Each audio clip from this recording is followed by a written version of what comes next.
Good evening.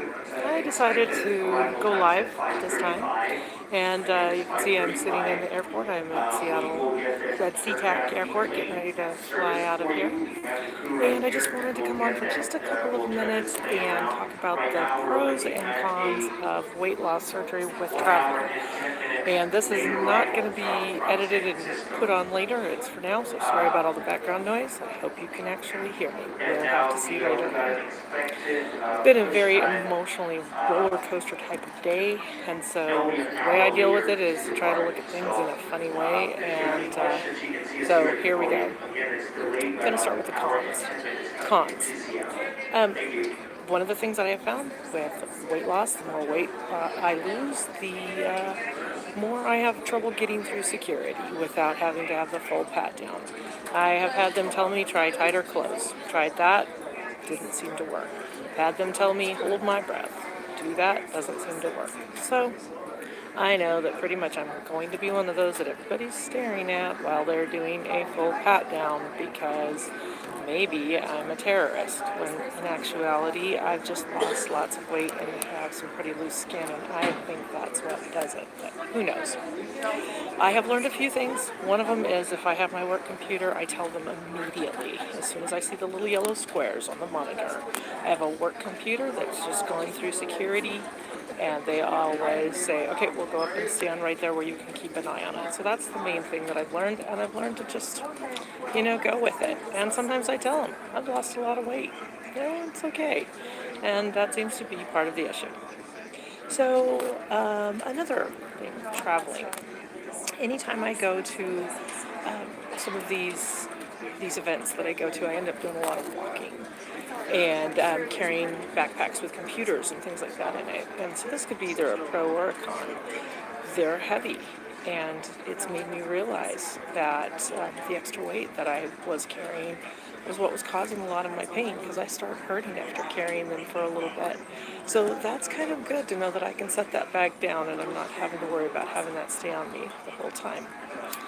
And then another really big pro is getting on that airplane and not having to worry about a seatbelt extender.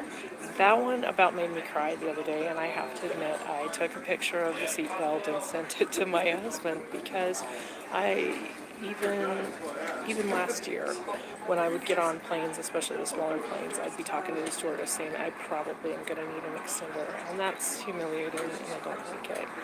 And this last one that I was on, not only did I not need it, but I could tighten it up just a little bit.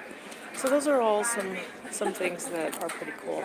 The other thing that I haven't talked a lot about that I started a few months ago was doing about 15 to 20 minutes of kind of a circuit training every morning before work. I decided that where I didn't have the long commute, I had no excuse to not get up and get going and do just 15 to 20 minutes. And I rotated between high impact exercises, some treadmill, some bicycle, and then some days of stretches, weights, and that type of thing. And I really noticed a difference this time as I was walking around that I could do it. I wasn't puffing and puffing. Might not have been super fast on some of the hills, but I could do it, and I didn't feel like I was going to die.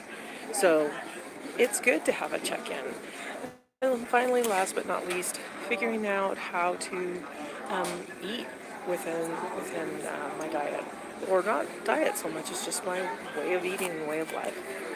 It was fun being in Seattle because the area that I was at is in an area that is surrounded by hospitals, and so obviously a lot of people there that are into research and probably do some keto, because the one place that I ate, the one night there said, and this is our keto meal that we have today. And I was like, yeah, bring it on. I was excited to see that.